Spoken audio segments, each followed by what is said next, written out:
안녕하십니까. 8시 반의 남자 정은수입니다. 오늘도 사무엘하 다윗의 이야기 진행하도록 하겠습니다.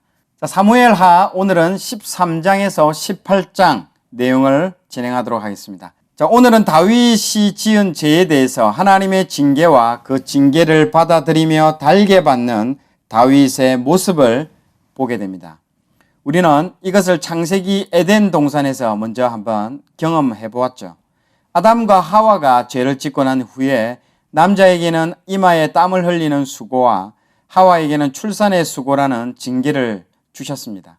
이 징계를 잘 감당하면 하나님이 이 징계를 통해서 우리에게 축복을 주십니다. 하나님께서는 이미 다윗의 징계에 대해서 12장에 이미 예언을 하셨습니다. 오늘 내용은 그 칼이 내 집에 영영이 떠나지 아니하리라, 그리고 내가 너와 내 집에 재앙을 일으킨다라는 그 파트가 이번 13장에 등장하게 됩니다. 13장 내용을 먼저 설명하도록 하겠습니다. 암논이 자기 이복누이 다말에 대해서 사랑하는 마음이 들었지만 이것이 잘못된 것인 줄 알았기 때문에 그렇게 하지 않으려고, 그래서 암논이 병이 날 정도로 애를 썼다는 내용이 나오고요. 그런데 그때 그 친구 요나답이 와서 이 죄를 짓는 방법에 대해서 알려주게 됩니다. 이 요나답이 죄를 짓게 하는 그 후원 세력이 되는 것이죠. 후원 세력은 어떤 사람들인가요? 악한 일을 할 때에 지혜를 주고 방법을 알려주고 막 부추기게 하는 그런 세력인 거죠. 그래서 다윗 왕에게 요청을 하죠. 다말이 와서 그 과자를 구워주면 내가 그것을 먹으면 낫겠다라고 다윗 왕에게 요청을 합니다. 그래서 다말을 오게 하죠. 이 아픈 줄 알고 직접 음식을 만들어 주려고 온 다말을 암논이 억지로 욕을 보이는 내용입니다. 다말을 범하고 나니까 제정신이 돌아왔습니다. 그때부터 암논은 피해의식이 막 들어오게 되는 것이죠. 그래서 자신이 다윗 왕을 이어서 왕위를 얻게 될 그 장자라는 직분을 깨닫게 되죠. 이 사실을 아버지가 알게 되면 어떻게 될까 하면서 심하게 피해의식을 갖게 됩니다. 그래서 악한 모습으로 이 다말을 내쫓게 됩니다. 압살롬은 이 암논이 친동생 다말에게 욕보인 일로 말없이 정말 기회 많은 엿보고 있었습니다. 복수의 칼을 갈면서요. 압살롬은 용서하지 못한 채 그렇게 2년을 보냈습니다. 드디어 그 기회가 압살롬에게 찾아온 것이죠. 자, 그래서 왕자들을 다 초청합니다. 그 중에서 암논만을 그림에서 보는 것 같이 딱 시켜서 암논만 딱 죽이게 되는 것이죠. 자, 다윗은 이 소식을 듣고 충격에 정말 빠지게 됩니다. 그리고 암논을 죽인 압살롬은 그 자기 외갓집으로 도망을 가게 된다는 그 내용입니다. 자, 13장 내용을 들어보도록 하겠습니다. 제 13장.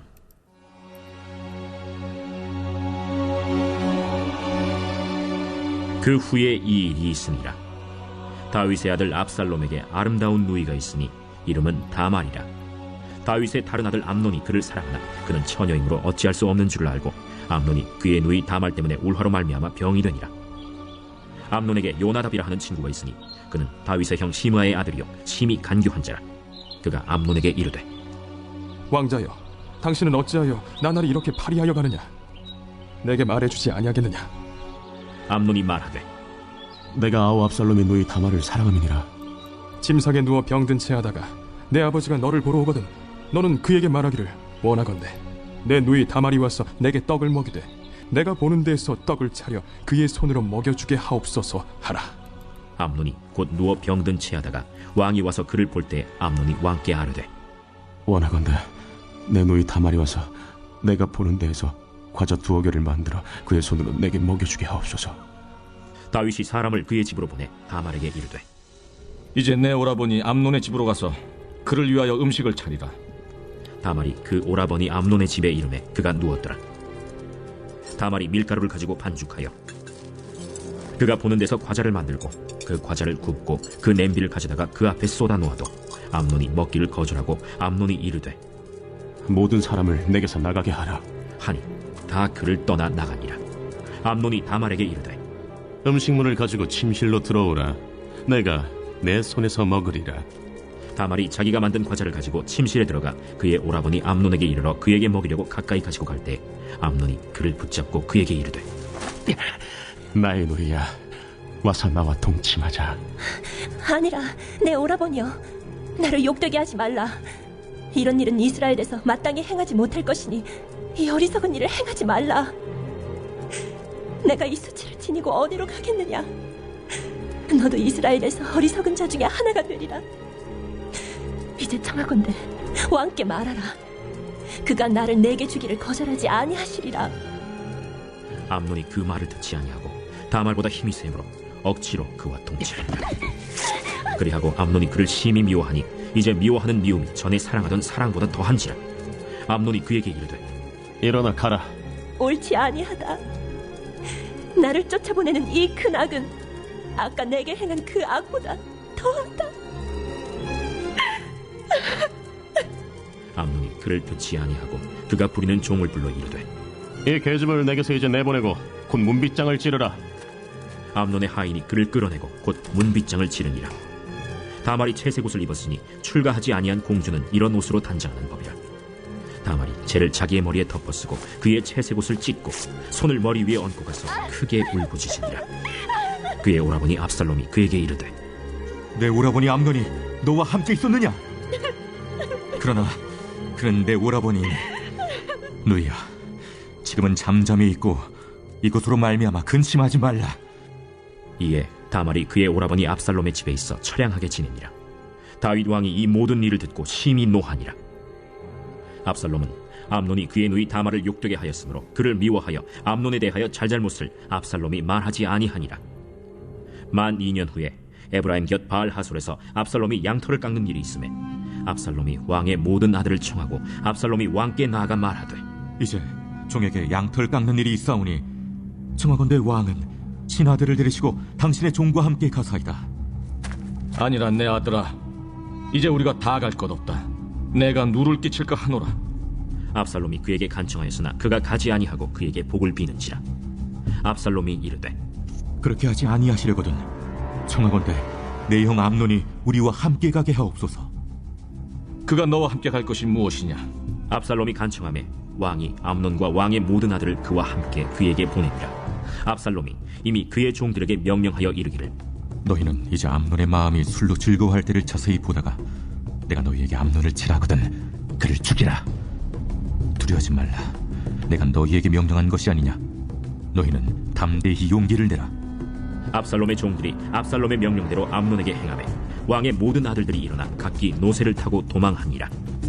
그들이 길에 있을 때 압살롬이 왕의 모든 아들들을 죽이고 하나도 남기지 아니하였다 하는 소문이 다윗에게 이르매 왕이 곧 일어나서 자기의 옷을 찢고 땅에 드러눕고 그의 신하들도 다 옷을 찢고 모셔 선지라.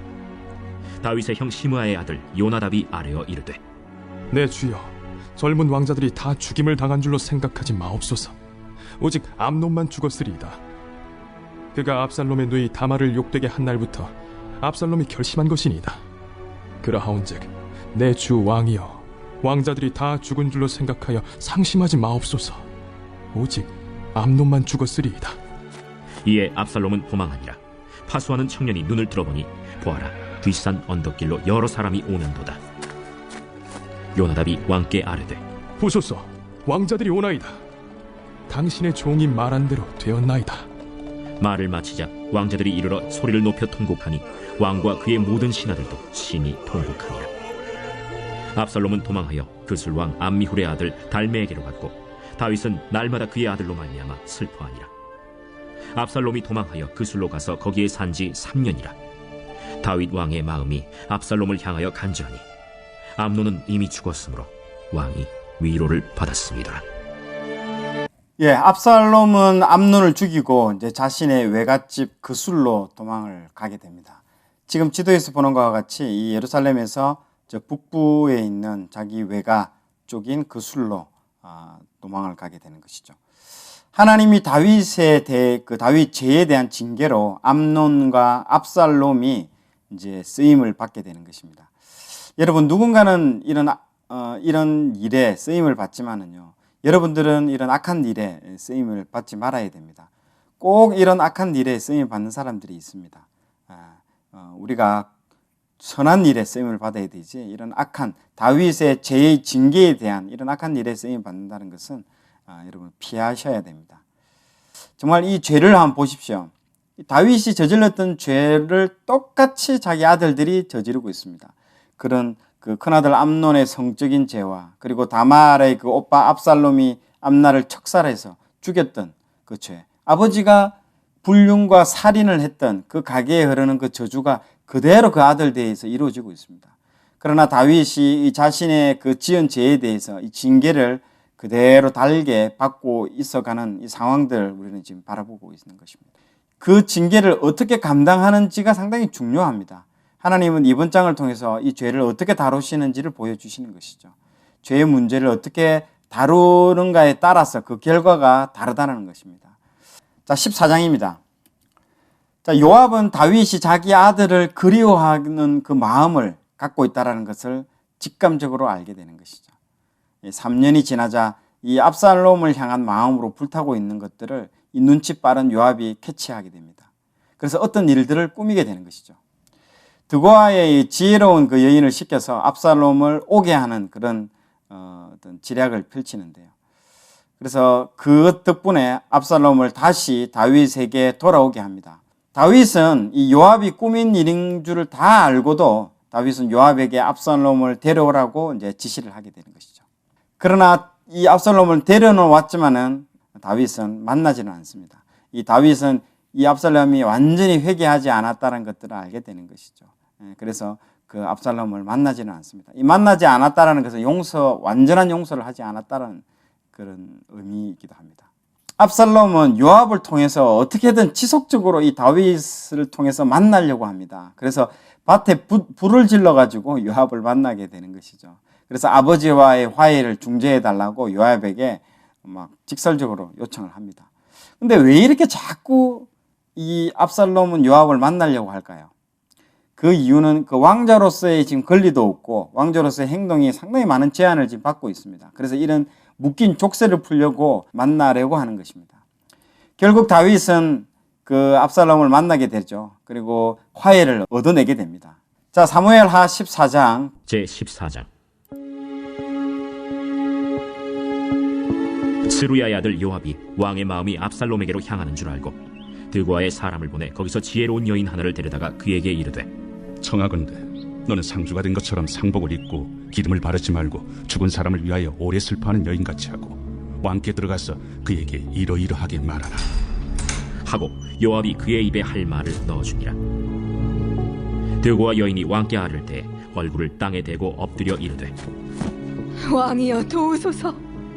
무슨 일이냐? 나는 진정으로 과부니이다. 남편은 죽고 이 여종에게 아들 둘이 있더니 그들이 들에서 싸우나 그들을 말리는 사람이 아무도 없으므로 한 아이가 다른 아이를 쳐 죽인지라 온 족속이 일어나서 당신의 여종 나를 핍박하여 말하기를 그의 동생을 쳐 죽인 자를 내놓으라. 우리가 그의 동생 죽인 죄를 갚아 그를 죽여 상속자 될 것까지 끊겠노라 하오니 그러한즉 그들이 내게 남아있는 숯불을 꺼서 내 남편의 이름과 씨를 세상에 남겨두지 아니하겠나이다. 내 집으로 가라. 내가 너를 위하여 명령을 내리리라. 내 주 왕이여, 그 죄는 나와 내 아버지의 집으로 돌릴 것이니 왕과 왕위는 허물이 없으리이다. 누구든지 내게 말하는 자를 내게로 데려오라. 그가 다시는 너를 건드리지도 못하리라. 청하건대 왕은 왕의 하나님 여호와를 기억하사 원수 갚는 자가 더 죽이지 못하게 하옵소서. 내 아들을 죽일까 두렵나이다. 여호와께서 살아계심을 두고 맹세하노니 내 아들의 머리카락 하나도 땅에 떨어지지 아니하리라. 청하건대 당신의 여종을 용납하여 한 말씀을 내 주 왕께 여쭙게 하옵소서. 말하라. 그러면 어찌하여 왕께서 하나님의 백성에게 대하여 이 같은 생각을 하셨나이까? 이 말씀을 하심으로 왕께서 죄 있는 사람같이 되심은 그 내쫓긴 자를 왕께서 집으로 돌아오게 하지 아니하심이니이다. 우리는 필경 죽으리니 땅에 쏟아진 물을 다시 담지 못함 같을 것이오나 하나님은 생명을 빼앗지 아니하시고 방책을 베푸사 내쫓긴 자가 하나님께 버린 자가 되지 아니하게 하시나이다. 이제 내가 와서 내 주 왕께 이 말씀을 여쭙는 것은 백성들이 나를 두렵게 하므로 당신의 여종이 스스로 말하기를 내가 왕께 여쭈오면 혹시 종이 청하는 것을 왕께서 시행하실 것이라 왕께서 들으시고 나와 내 아들을 함께 하나님의 기업에서 끊을 자의 손으로부터 주의 종을 구원하시리라 함이니이다. 당신의 여종이 또 스스로 말하기를 내 주 왕의 말씀이 나의 위로가 되기를 원한다 하였사오니 이는 내 주 왕께서 하나님의 사자같이 선과 악을 분간하심이니이다. 원하건대 왕의 하나님 여호와께서 왕과 같이 계시옵소서. 바라노니 내가 내게 묻는 것을 내게 숨기지 말라. 내 주 왕은 말씀하옵소서. 이 모든 일에 요압이 너와 함께 하였느냐? 내 주 왕의 살아계심을 두고 맹세하옵나니 내 주 왕의 말씀을 좌로나 우로나 옮길 자가 없으리이다. 왕의 종 요압이 내게 명령하였고 그가 이 모든 말을 왕의 여종의 입에 넣어주었사오니 이는 왕의 종 요압이 이 일의 형편을 바꾸려 하여 이렇게 함이니이다. 내 주 왕의 지혜는 하나님의 사자의 지혜와 같아서 땅에 있는 일을 다 아시나이다. 왕이 요압에게 이르되 내가 이 일을 허락하였으니 가서 청년 압살롬을 데려오라 하니라. 요압이 땅에 엎드려 절하고 왕을 위하여 복을 빌고 요압이 이르되 내 주 왕이여, 종의 구함을 왕이 허락하시니 종이 왕 앞에서 은혜 입은 줄을 오늘 아나이다. 요압이 일어나 그술로 가서 압살롬을 데리고 예루살렘으로 오니 왕이 이르되 그를 그의 집으로 물러가게 하여 내 얼굴을 볼 수 없게 하라. 압살롬이 자기 집으로 돌아가고 왕의 얼굴을 보지 못하니라. 온 이스라엘 가운데에서 압살롬같이 아름다움으로 크게 칭찬받는 자가 없었으니 그는 발바닥부터 정수리까지 흠이 없습니다. 그의 머리털이 무거움으로 연말마다 깎았으며 그의 머리털을 깎을 때 그것을 달아본즉 그의 머리털이 왕의 저울로 200세겔이었더라. 압살롬이 아들 셋과 딸 하나를 낳았는데 딸의 이름은 다말이라. 그는 얼굴이 아름다운 여자더라. 압살롬이 이태 동안 예루살렘에 있으되 왕의 얼굴을 보지 못하였으므로 압살롬이 요압을 왕께 보내려 하여 압살롬이 요압에게 사람을 보내 부르되 그에게 오지 아니하고 또다시 그에게 보내되 오지 아니하는지라. 압살롬이 자기의 종들에게 이르되 보라, 요압의 밭이 내 밭 근처에 있고 거기 보리가 있으니 가서 불을 지르라. 압살롬의 종들이 그 밭에 불을 질렀더니 요압이 일어나 압살롬의 집으로 가서 그에게 이르되 어찌하여 네 종들이 내 밭에 불을 질렀느냐? 내가 일찍이 사람을 내게 보내 너를 이리로 오라고 청한 것은 내가 너를 왕께 보내 아뢰게 하기를 어찌하여 내가 그술에서 돌아오게 되었나이까? 이때까지 거기에 있는 것이 내게 나았으리이다 하려 함이로라. 이제는 내가 나로 하여금 왕의 얼굴을 볼 수 있게 하라. 내가 만일 죄가 있으면 왕이 나를 죽이시는 것이 옳으니라 하는지라. 요압이 왕께 나아가서 그에게 아뢰매 왕이 압살롬을 부르니 그가 왕께 나아가 그 앞에서 얼굴을 땅에 대어 그에게 절하매 왕이 압살롬과 입을 맞추니라. 이 14장을 읽으면서 상당히 좀 특이한 부분들이 하나가 있는데요. 그게 이제 14장 25절에서 27절까지입니다. 쭉 이 압살롬이 화해가 되지 않고 이 압살롬이 자기 집으로 돌아가고 왕의 얼굴을 보지 못하는 장면이 24절에 나오고요. 그리고 28절에 보면 압살롬이 2년 동안 예루살렘에 있었지만 왕의 얼굴을 보지 못했다. 계속 지금 어떤 안 좋은 메시지들, 그 내용들이 계속 나오는데 그 중간에 압살롬에 대한 그 외모에 대한 칭찬이 갑자기 빡 등장합니다. 왜 생뚱맞게 이 압살롬 이 외모 칭찬이 여기서 나오는지 상당히 제가 보면서도 상당히 좀 애매한 부분 같더라고요. 깔끔한 문맥을 잘라가면서 여기에 왜 압살롬에 대한 소개가 나오는지 그 이유는요.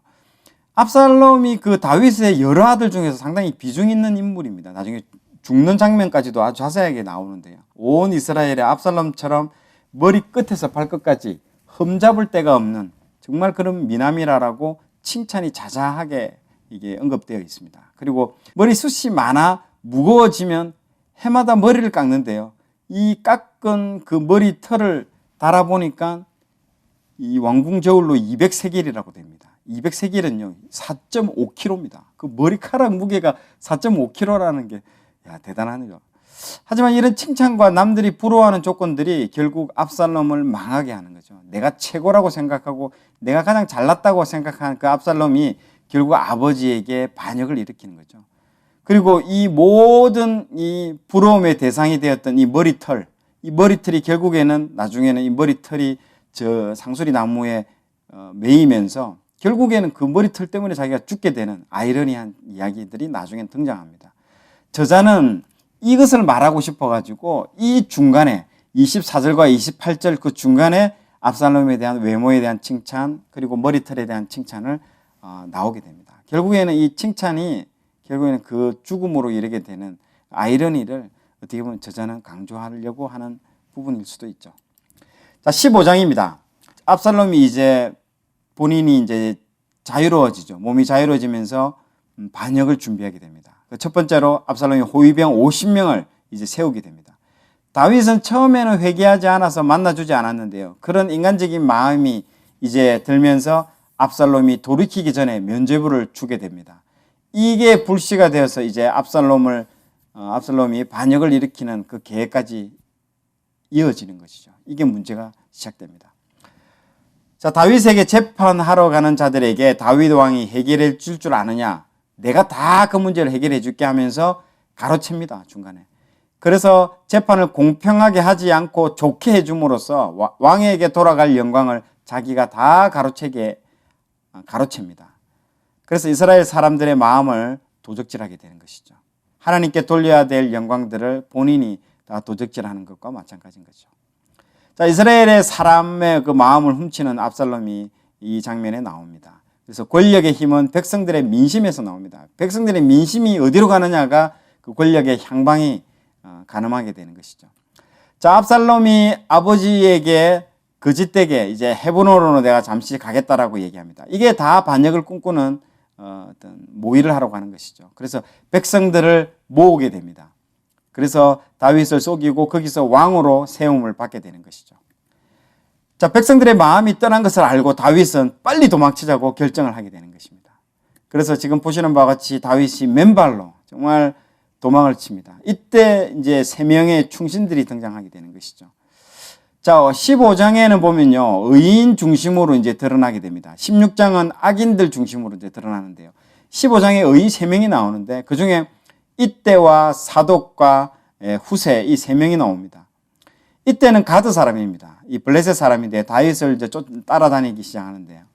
이 다윗이 피난 가는데 이제 선봉장으로 이제 딱 등장합니다. 다윗이 이때를 생각하는데 이제 돌아가라고, 네가 이제 살 길을 찾아가라고 하는데도 이때는 끝까지 다윗과 함께 하겠다고 자기의 어떤 그 충성된 모습을 보여줍니다. 사독은요, 하나님의 그 법궤를 들고 따라옵니다. 그래서 이 법궤를 가지고 따라오지 말고 다윗이 사독에게 돌아가라고 합니다. 지금은 이 법궤를 안 가져가도 하나님이 나와 함께 하시면 나를 다시 왕궁으로 돌아오게 할 것이라고. 만약에 하나님 뜻이 아니라면 이 법궤를 가져가 봐야 무슨 소용이 있겠냐고. 야, 이 다윗의 중심이 이때 탁 나오게 되는 것입니다. 그리고 사독에게 특별한 임무를 딱 주죠. 왕궁에 돌아가서 그 정보를 알려달라고 역할을 줍니다. 그리고 마지막 3번째 후세. 이 사람은 모사입니다. 작전 참모죠. 뛰어난 작전 참모입니다. 이 2명이 있었는데요. 아이도벨과 이 후세가 2명의 그 다윗에게 작전 참모가 있었는데 12절부터 압살롬이 누구를 부르느냐면 이 아이도벨을 불러드립니다. 이 사람이 보통 사람이 아니에요. 그런데 다윗은 이 사람이 너무 지략이 나쁜 것으로 자꾸 사용하니까 이 사람을 나중에 낙향해 보내버립니다. 그러나 이 압살롬이 12절부터 탁 불러오죠. 그래서 후세에게 너는 돌아가서 나쁜 계략을 이 아이도벨의 계략이 쓰이지 못하도록 너는 돌아가서 압살롬 옆에서 그것을 하라고 역할을 주고 돌보냅니다. 자, 이 지도에서 보는 것 같이 압살롬은 헤브론에서 이제 반역을 하죠. 지금 초록색으로 보여져 있는 이 헤브론에서 치고 올라오고요. 이 예루살렘에서 그것을 소식을 들었던 다윗은 예루살렘에서 이 빨간색으로 통해서 도망을 가게 됩니다. 그래서 도망과 추격의 그 지도가 지금 보이는 화면과 같습니다. 자, 15장 내용을 한번 읽도록 하겠습니다. 제 15장.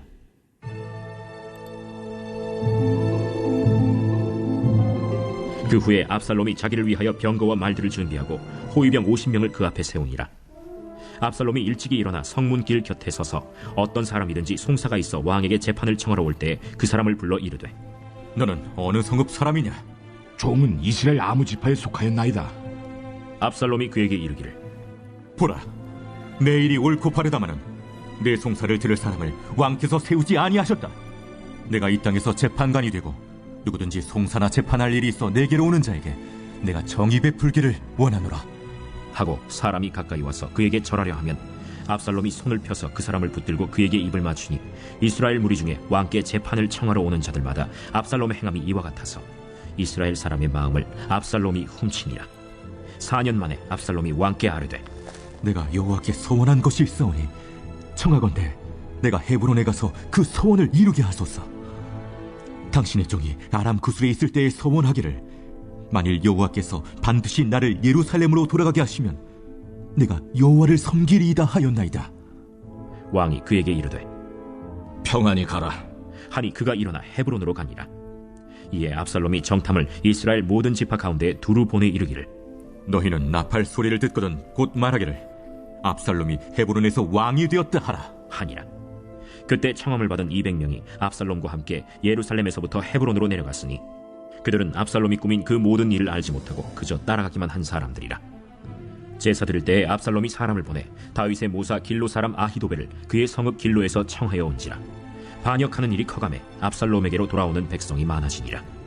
전령이 다윗에게 와서 말하되 이스라엘의 인심이 다 압살롬에게로 돌아갔나이다. 다윗이 예루살렘에 함께 있는 그의 모든 신하들에게 이르되 일어나 도망하자. 그렇지 아니하면 우리 중 한 사람도 압살롬에게서 피하지 못하리라. 빨리 가자. 두렵건대 그가 우리를 급히 따라와 우리를 해하고 칼날로 성읍을 칠까 하노라. 우리 주 왕께서 하고자 하시는 대로 우리가 행하리이다. 보소서, 당신의 종들이니이다. 왕이 나갈 때 그의 가족을 다 따르게 하고 후궁 10명을 왕이 남겨두어 왕궁을 지키게 하니라. 왕이 나가매 모든 백성이 다 따라서 벳메르하게 이르러 멈추어 서니 그의 모든 신하들이 그의 곁으로 지나가고 모든 그렛 사람과 모든 블렛 사람과 및 왕을 따라 가드에서 온 모든 가드 사람 600명이 왕 앞으로 행진하니라. 그때 왕이 가드 사람 이때에게 이르되 어찌하여 너도 우리와 함께 가느냐? 너는 쫓겨난 나그네이니 돌아가서 왕과 함께 내 곳에 있으라. 너는 어제 왔고 나는 정처 없이 가니 오늘 어찌 너를 우리와 함께 떠돌아다니게 하리요? 너도 돌아가고 내 동포들도 데려가라. 은혜와 진리가 너와 함께 있기를 원하노라. 이때가 왕께 대답하여 이르되 여호와의 살아계심과 내 주 왕의 살아계심으로 맹세하옵나니 진실로 내 주 왕께서 어느 곳에 계시든지 사나 죽으나 종도 그곳에 있겠나이다. 앞서 건너가라. 하매 가드 사람 이때와 그의 수행자들과 그와 함께한 아이들이 다 건너가고 온 땅 사람이 큰 소리로 울며 모든 백성이 앞서 건너가매 왕도 기드론 시내를 건너간 모든 백성이 광야길로 향하니라. 보라, 사독과 그와 함께한 모든 레위 사람도 하나님의 언약궤를 메어다가 하나님의 궤를 내려놓고 아비아달도 올라와서 모든 백성이 성에서 나오기를 기다리도다. 왕이 사독에게 이르되 보라, 하나님의 궤를 성읍으로 도로 메어 가라. 만일 내가 여호와 앞에서 은혜를 입으면 도로 나를 인도하사 내게 그 궤와 그 계신대를 보이시리라. 그러나 그가 이와 같이 말씀하시기를 내가 너를 기뻐하지 아니한다 하시면 종이 여기 있사오니 선히 여기시는 대로 내게 행하시옵소서 하리라. 내가 선견자가 아니냐? 너는 너희의 두 아들 곧 내 아들 아히마아스와 아비아달의 아들 요나단을 데리고 평안히 성읍으로 돌아가라. 너희에게서 내게 알리는 소식이 올 때까지 내가 광야 나루토에서 기다리리라. 사독과 아비아달이 하나님의 궤를 예루살렘으로 도로 메어다 놓고 거기 머물러 있으니라. 다윗이 감람 산길로 올라갈 때 그의 머리를 그가 가리고 맨발로 울며 가고 그와 함께 가는 모든 백성들도 각각 자기의 머리를 가리고 울며 올라가니라. 어떤 사람이 다윗에게 알리되 압살롬과 함께 모반한 자들 가운데 아히도벨이 있나이다. 여호와여, 원하옵건대 아히도벨의 모략을 어리석게 하옵소서. 다윗이 하나님을 경배하는 마루턱에 이를 때 아렉 사람 후세가 옷을 찢고 흙을 머리에 덮어쓰고 다윗을 맞으러 온지라. 다윗이 그에게 이르되 내가 만일 나와 함께 나아가면 내게 누를 끼치리라. 그러나 내가 만일 성읍으로 돌아가서 압살롬에게 말하기를 왕이여, 내가 왕의 종이니이다. 전에는 내가 왕의 아버지의 종이었더니 이제는 내가 왕의 종이니이다 하면 내가 나를 위하여 아히도벨의 모략을 패하게 하리라. 사독과 아비아달 두 제사장이 너와 함께 거기 있지 아니하냐? 내가 왕의 궁중에서 무엇을 듣든지 사독과 아비아달 두 제사장에게 알리라. 그들의 두 아들 곧 사독의 아히마아스와 아비아달의 요나단이 그들과 함께 거기 있나니 너희가 듣는 모든 것을 그들 편에 내게 소식을 알릴지니라 하는지라. 다윗의 친구 후세가 곧 성읍으로 들어가고 압살롬도 예루살렘으로 들어갔더라. 예, 16장 내용으로 바로 넘어가도록 하겠습니다. 정말 이 다윗이 이 죄에 대한 징계, 지금 이번 13장에서 18장까지 계속되는 등장하는 이 모든 내용들은요, 다윗 죄에 대해서 징계를 펼칩니다. 징계를 받는 내용들인데요. 그 징계를 다윗은 고스란히 다 달게 받고 있습니다. 이런 자세가 참 중요합니다. 이 시므이가 돌을 던지면서 막 저주를 퍼붓는 이 장면들도 다윗은 이렇게 생각했겠죠. 내 아들도 정말 반역하는 이 상황에서 예전에 그 집권 세력이었던 그 베냐민 지파로서 이 왕권을 가지고 있다가 빼앗겨 얼마나 억울하겠나. 이 다윗이 이런 모든 수욕을 다 받아야 됩니다. 지금 자기가 지금 도망가고 있는 상황인데 남 생각 이렇게 해주고 있는 상황입니다. 이런 억울함을 통해서라도 하나님이 혹시 나를 긍휼히 여겨주지 않겠나 하는 이런 사람을 상대로 신앙하는 것이 아니라 이 다윗의 하나님을 상대로 신앙하는 이런 점이 정말 하나님의 마음에 합한 자인 거죠. 다윗처럼 남을 정죄하고 다윗처럼요, 남의 정죄, 판단, 비난을 이렇게 받을지언정 남을 판단하고 정죄, 비난은 여러분들 하시면 안 됩니다. 이게 신앙의 비밀입니다. 다윗은 이런 상황인데도 자기가 이런 것들을 받을지언정 남에게 정죄하고 비난하고 이렇게 하지 않습니다.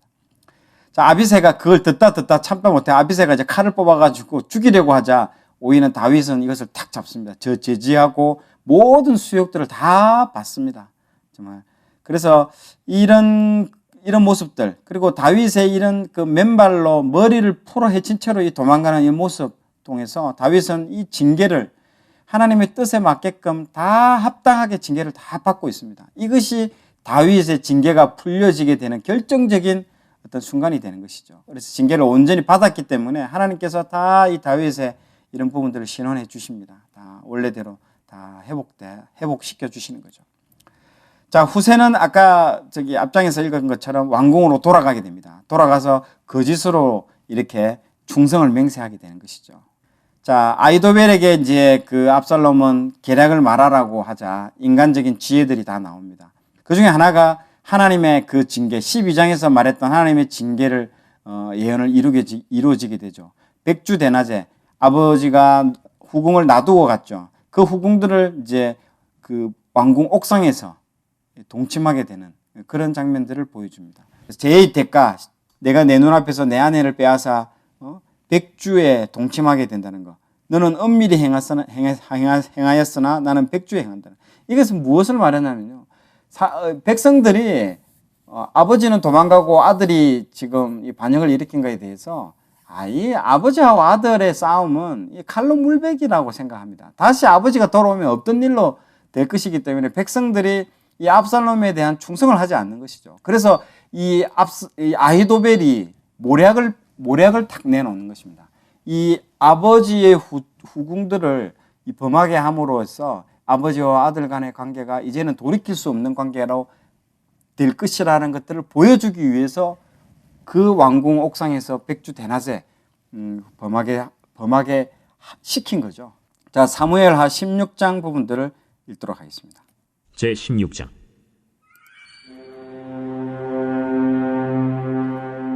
다윗이 마루턱을 조금 지나니 무비보셋의 종 시바가 안장 지은 두 나귀에 떡 200개와 건포도 100송이와 여름과일 100개와 포도주 한 가죽 부대를 싣고 다윗을 맞는지라. 왕이 시바에게 이르되, 내가 무슨 뜻으로 이것을 가져왔느냐? 나귀는 왕의 가족들이 타게 하고 떡과 과일은 청년들이 먹게 하고 포도주는 들에서 피곤한 자들에게 마시게 하려 함이니이다. 내 주인의 아들이 어디에 있느냐? 예루살렘에 있는데 그가 말하기를 이스라엘 족속이 오늘 내 아버지의 나라를 내게 돌리리라 하나이다. 무미보셋에게 있는 것이 다 내 것이니라. 내가 정하나이다. 내 주 왕이여, 내가 왕 앞에서 은혜를 입게 하옵소서. 다윗 왕이 바후림에 이름에 거기서 사울의 친족 한 사람이 나오니 게라의 아들이요 이름은 시므이라. 그가 나오면서 계속하여 저주하고 또 다윗과 다윗 왕의 모든 신하들을 향하여 돌을 던지니 그때 모든 백성과 용사들은 다 왕의 좌우에 있었더라. 시므이가 저주하는 가운데 이와 같이 말하니라. 피를 흘린 자여, 사악한 자여, 가거라, 가거라. 사울의 족속의 모든 피를 여호와께서 내게로 돌리셨도다. 그를 이어서 내가 왕이 되었으나 여호와께서 나라를 내 아들 압살롬의 손에 넘기셨도다. 보라, 너는 피를 흘린 자이므로 화를 자초하였느니라 하는지라 스루야의 아들 아비새가 왕께 여짜오되 이 죽은 개가 어찌 내 주 왕을 저주하리까? 청하건대 내가 건너가서 그의 머리를 베게 하소서. 스루야의 아들들아, 내가 너희와 무슨 상관이 있느냐? 그가 저주하는 것은 여호와께서 그에게 다윗을 저주하라 하심이니 내가 어찌 그리하였느냐 할 자가 누구겠느냐? 또 다윗이 아비새와 모든 신하들에게 이르되 내 몸에서 난 아들도 내 생명을 해하려 하거든 하물며 이 베냐민 사람이랴. 여호와께서 그에게 명령하신 것이니 그가 저주하게 버려두라. 혹시 여호와께서 나의 원통함을 감찰하시리니 오늘 그 저주 때문에 여호와께서 선으로 내게 갚아주시리라. 다윗과 그의 추종자들이 길을 갈 때 시므이는 산비탈로 따라가면서 저주하고 그를 향하여 돌을 던지며 먼지를 날리더라.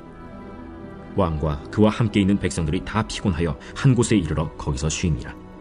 압살롬과 모든 이스라엘 백성들이 예루살렘에 이르고 아히도벨도 그와 함께 이른지라. 다윗의 친구 아렉 사람 후세가 압살롬에게 나갈 때에 그에게 말하기를 왕이여 만세! 왕이여 만세! 하니 압살롬이 후세에게 이르되 이것이 내가 친구를 후대하는 것이냐?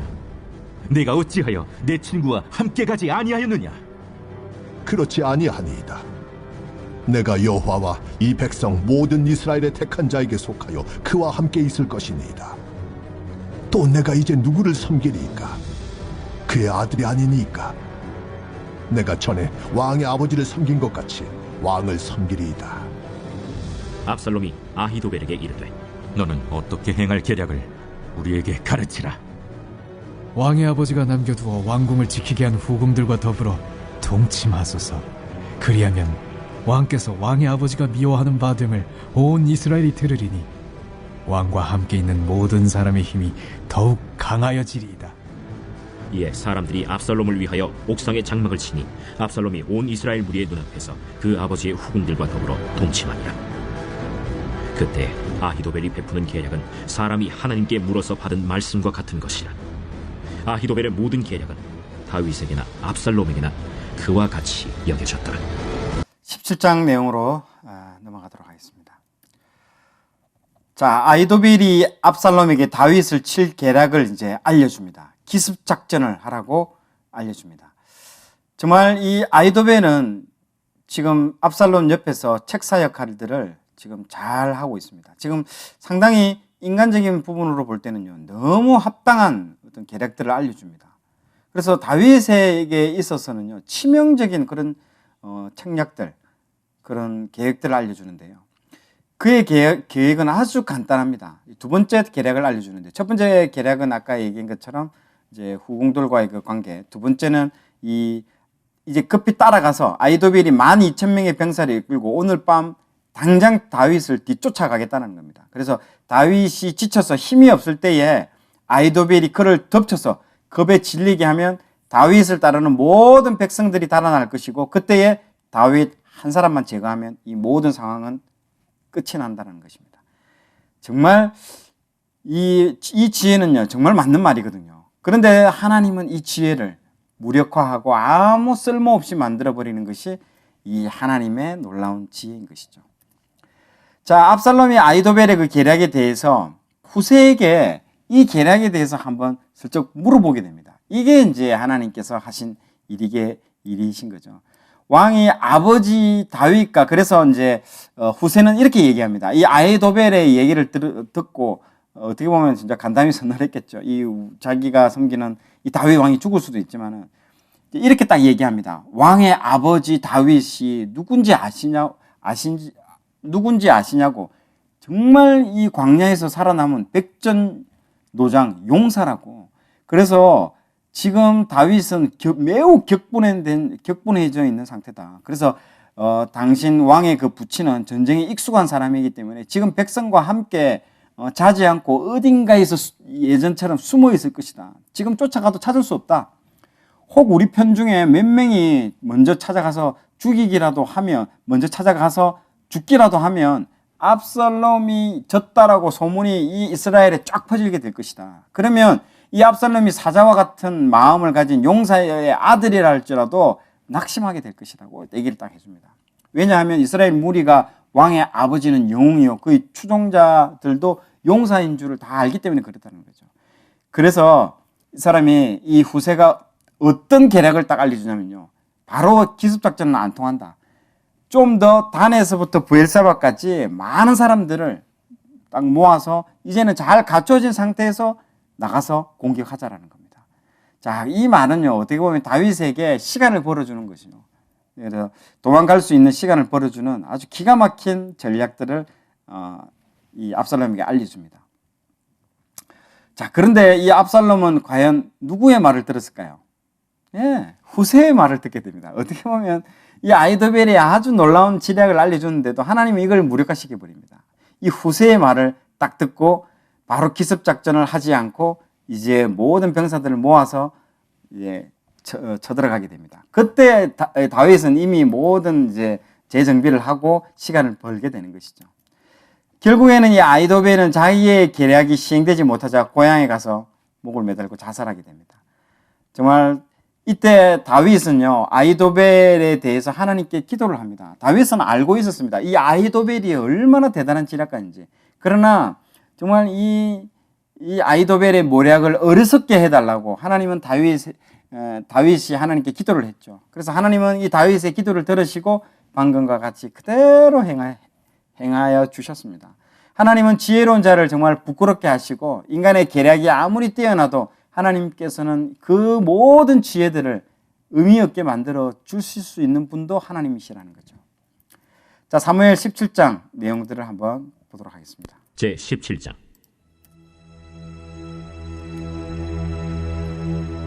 아히도벨이 또 압살롬에게 이르되 이제 내가 사람 12,000명을 택하게 하소서.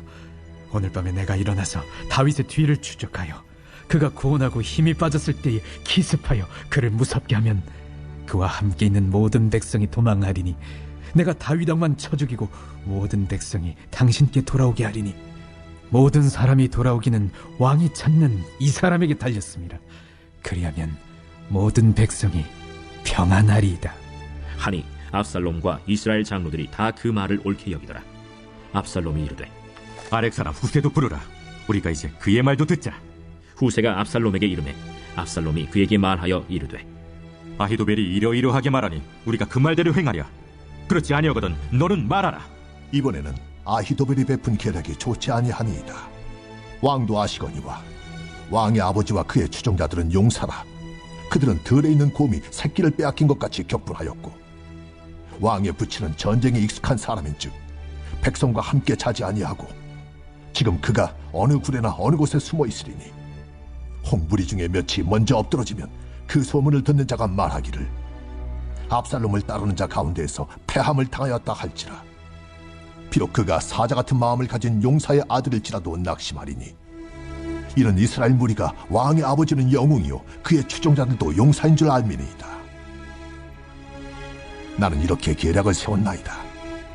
온 이스라엘을 단부터 부엘세바까지 바닷가의 많은 모래같이 당신께로 모으고 친히 전장에 나가시고 우리가 그 만날 만한 곳에서 그를 기습하기를 이슬이 땅에 내림같이 우리가 그의 위에 덮여 그와 그 함께 있는 모든 사람을 하나도 남겨두지 아니할 것이요 또 만일 그가 어느 성에 들었으면 온 이스라엘이 밧줄을 가져다가 그 성을 강으로 끌어들여서 그곳에 작은 돌 하나도 보이지 아니하게 할 것이니이다.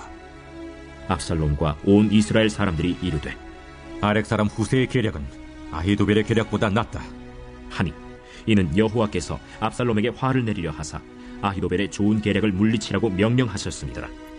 이에 후세가 사독과 아비아달 두 제사장에게 이르되 아히도벨이 압살롬과 이스라엘 장로들에게 이러이러하게 계략을 세웠고 나도 이러이러하게 계략을 세웠으니 이제 너희는 빨리 사람을 보내 다윗에게 전하기를 오늘 밤에 광야 나루트에서 자지 말고 아무쪼록 건너가서 소화하라. 혹시 왕과 그를 따르는 모든 백성이 몰사할까 하노라. 그때 요나단과 아히마스가 사람이 볼까 두려워하여 감히 성에 들어가지 못하고 에누로겔가에 머물고 어떤 여종은 그들에게 나와서 말하고 그들은 가서 다윗 왕에게 알리더니 한 청년이 그들을 보고 압살롬에게 알린지라. 그 두 사람이 빨리 달려서 바후림 어떤 사람의 집으로 들어가서 그의 뜰에 있는 우물 속으로 내려가니 그 집 여인이 덮을 것을 가져다가 우물 아귀를 덮고 지은 곡식을 그 위에 넣음에 전혀 알지 못하더라. 압살롬의 종들이 그 집에 와서 여인에게 묻되 아히마스와 요나단이 어디 있느냐? 그들이 시내를 건너가더라. 하니 그들이 찾아도 만나지 못하고 예루살렘으로 돌아가니라. 그들이 간 후에 두 사람이 우물에서 올라와서 다윗 왕에게 가서 다윗 왕에게 말하여 이르되, 당신들은 일어나 빨리 물을 건너가소서. 아히도벨이 당신들을 해하려고 이러이러하게 계략을 세웠나이다. 다윗이 일어나 모든 백성과 함께 요단을 건널새 새벽까지 한 사람도 요단을 건너지 못한 자가 없었더라. 아히도벨이 자기 계략이 시행되지 못함을 보고 나귀에 안장을 지우고 일어나 고향으로 돌아가 자기 집에 이르러 집을 정리하고 스스로 목매어 죽음에 그의 조상의 묘에 장사되니라. 이에 다윗은 마하나임에 이르고 압살롬은 모든 이스라엘 사람과 함께 요단을 건너니라. 압살롬이 아마사로 요압을 대신하여 군 지휘관으로 삼으니라. 아마사는 이스라엘 사람 이드라라 하는 자의 아들이라. 이드라가 나하스의 딸 아비갈과 동침하여 그를 낳았으며 아비갈은 요압의 어머니 스루야의 동생이더라. 이에 이스라엘 무리와 압살롬이 길르앗 땅에 진치니라.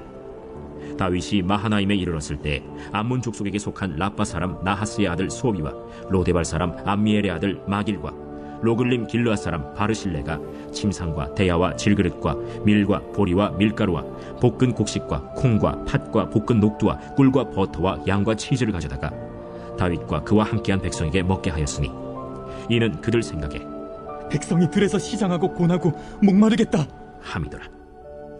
자, 18장 내용이나 마지막 장입니다. 자, 다윗과 압살롬 군대가 이제 전쟁을 시작합니다. 이제 다윗은 재정비를 했죠.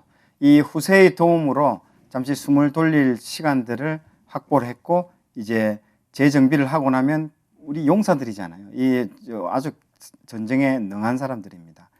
자, 그래서 다윗의 군대가 승리를 하죠. 압살롬의 군대 전사자가 무려 2만 명에 달할 정도로 큰 패배를 압살롬은 당하고 맙니다. 그리고 압살롬은 자기의 자랑이던 머리카락 때문에 결국에는 그 나무에 머리카락이 묶이게 되고, 결국 그것을 보고 온 요압에 의해서 자기 정말 창에 찔려서 죽게 되는 어떤 결과를 최후를 맞이하게 됩니다. 자, 이러한 압살롬의 전사 소식을 듣고 통곡하는 다윗이 다윗을 보게 되고요. 자신의 그 죄에 대한 징계가 얼마나 참혹하고 무서운지에 대한 부분들을 오늘도 알게 됩니다. 자, 사무엘하 18장 내용 한번 읽도록 하겠습니다. 제 18장.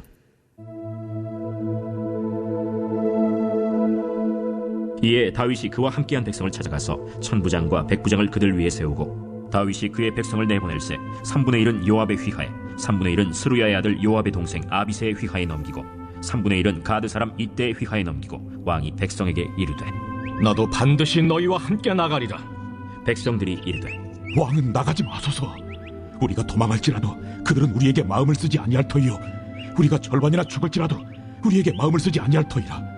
왕은 우리 10,000명보다 중하시오니 왕은 성읍에 계시다가 우리를 도우심이 좋으니이다. 너희가 좋게 여기는 대로 내가 행하리라 하고 문 곁에 왕이 섬에 모든 백성이 100명씩 1000명씩 배를 지어 나가는지라. 왕이 요압과 아비새와 이때에게 명령하여 이르되, 나를 위하여 젊은 압살롬을 너그러이 대우하라 하니, 왕이 압살롬을 위하여 모든 군 지휘관에게 명령할 때 백성들이 다 들으니라. 이에 백성이 이스라엘을 치러 들로 나가서 에브라임 수풀에서 싸우더니 거기서 이스라엘 백성이 다윗의 부하들에게 패하매, 그날 그곳에서 전사자가 많아 2만 명에 이르렀고, 그 땅에서 사면으로 퍼져 싸웠으므로 그날의 수풀에서 죽은 자가 칼에 죽은 자보다 많았더라. 압살롬이 다윗의 부하들과 마주치니라. 압살롬이 노새를 탔는데 그 노새가 큰 상수리나무 번성한 가지 아래로 지날 때 압살롬의 머리가 그 상수리나무에 걸리매 그가 공중과 그 땅 사이에 달리고 그가 탔던 노새는 그 아래로 빠져나갔지라. 한 사람이 보고 요압에게 알려 이르되, 내가 보니 압살롬이 상수리나무에 달렸더이다. 요압이 그 알린 사람에게 이르되, 네가 보고 어찌하여 당장에 쳐서 땅에 떨어뜨리지 아니하였느냐? 내가 네게 은 10개와 띠 하나를 주었으리라. 내가 내 손에 은 1000개를 받는다 할지라도 나는 왕의 아들에게 손을 대지 아니하겠나이다.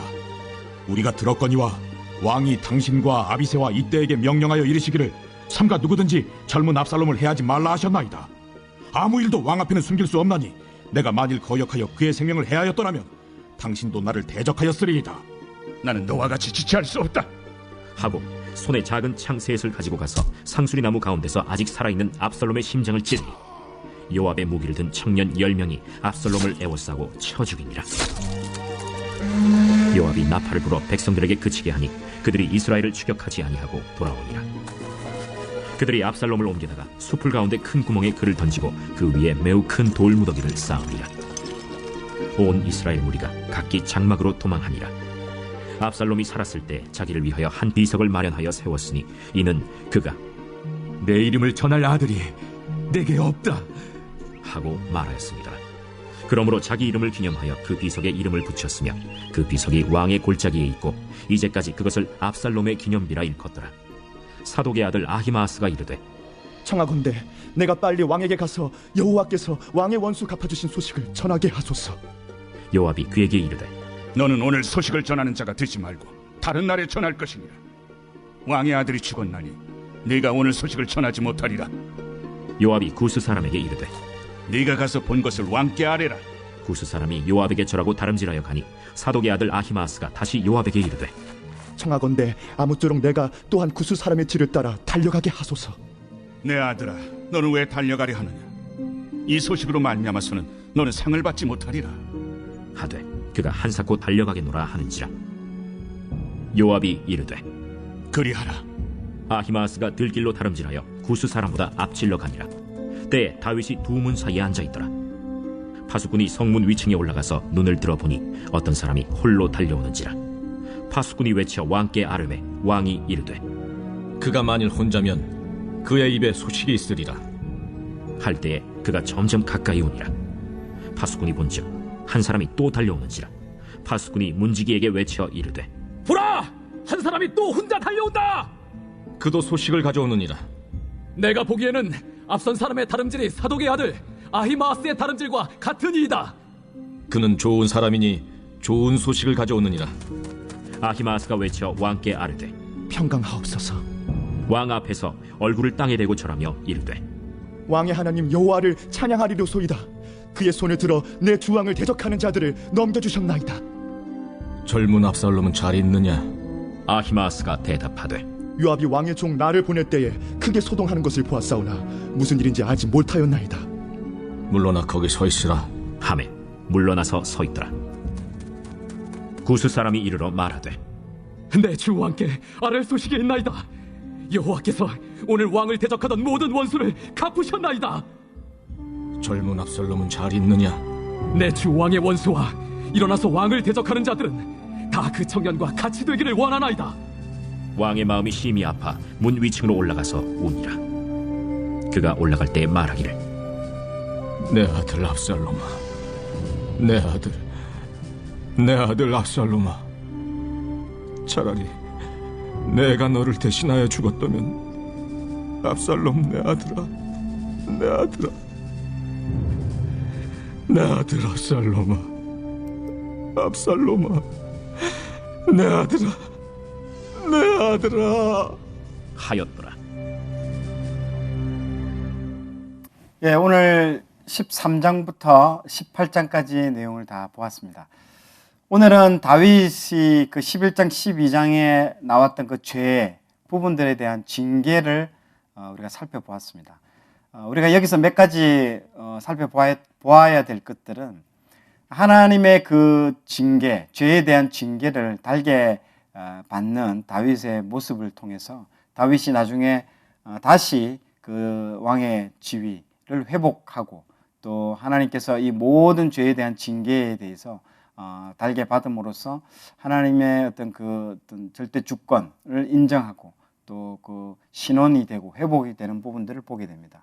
그리고 또한 우리가 여기서 주목할 것은요, 하나님이 이 죄에 대한 징계를 할 때에 여러 사람들이 등장합니다.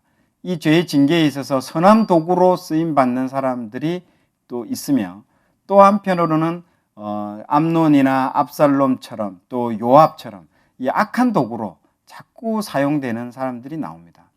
자, 그래서 우리는 어떤 사람의 어떤 그 비판이나 정죄나 그런 것들을 할 것이 아니라 내가 오히려 다윗처럼 비난, 정죄, 판단을 받는 한이 있더라도 내가 그런 악한 도구로 쓰임 받으면 안 된다는 것입니다. 우리는 항상 하나님의 선한 도구로 사용될 때에 하늘의 상급이 많을 줄 믿습니다. 자, 다윗은 죄에 대한 징계를 어떤 자세로 받고 있습니까? 당신 삶에서 죄에 대한 징계를 받은 것을 나누어 보세요. 당신은 어떤 자세로 자꾸 휘잉 소리 나는데 너무 소리가 오른데. 다윗은 죄에 대한 징계를 어떤 자세로 받고 있는가요? 당신 삶에서 죄에 대한 징계를 받은 것을 나누어 보세요. 당신은 어떤 자세로 죄에 대한 징계를 받았는지 그 경험이 있다면 한번 나눠 보시는 것도 좋을 것 같습니다. 두 번째, 하나님은 아이도벨의 계략을 무력화시켰습니다. 우리도 때로는 나의 지혜를 의지하다가 실패한 경험들이 종종 있습니다. 그것들이 있다면 나누어 보시고 그것을 통해서 내가 깨닫게 된 것이 있다면 같이 한번 나누어 보시고요. 세 번째, 죄에 대한 징계를 잘 감당한 적이 있습니까? 다윗처럼 죄에 대한 징계를 잘 감당한 이후에 하나님께서 어떤 또 기쁨을 주셨는지 그것들이 있다면, 경험한 적이 있다면 한번 나누어 보시면 좋을 것 같습니다. 자, 오늘도 다윗의 죄에 대한 징계, 그리고 다윗이 정말 이런 사람이 가장 힘들 때가 이런 하나님께서 주시는 이 징계를 묵묵히 정말 감당하고 지나가는 하나님이 주시는 이 징계에 대해서 다윗이 얼마나 정말 묵묵하게 또 달게 받아 나가는지를 우리는 보았습니다. 그 결과 나중에 우리가 다윗이 다시 권위가 회복이 되는 부분들을 또 보게 되고요. 정말 다윗의 모습을 통해서 물론 우리가 연약해서 죄는 지을 수 있습니다. 죄를 지을 수밖에 없는 존재이지만 이 죄에 대해서 우리가 징계를 받을 때에 어떤 사람은 막 하나님께 삿대질하고 어떻게 하나님이 나한테 이렇게 하실 수 있습니까? 라고 원망하고 비난하고 불평을 하는 사람이 있는 반면에 다윗처럼 이렇게 자기가 죄인이며 이 죄에 대한 대가를, 이 징계를 달게 받는 모습들을 통해서 정말 하나님이 우리에게 많은 메시지들을 오늘 보게 됩니다. 그리고 이 죄에 대해서, 이 죄의 징계에 대해서 어떤 사람은 선한 도구로 쓰임받고 어떤 사람은 또 악한 도구로 쓰임받는 것들을 통해서 우리는 선한 도구로 쓰임을 받아야 되겠다라는 메시지를 오늘 13장에서 18장 내용을 통해서 보게 됩니다. 오늘도 시청해 주신 여러분 감사합니다.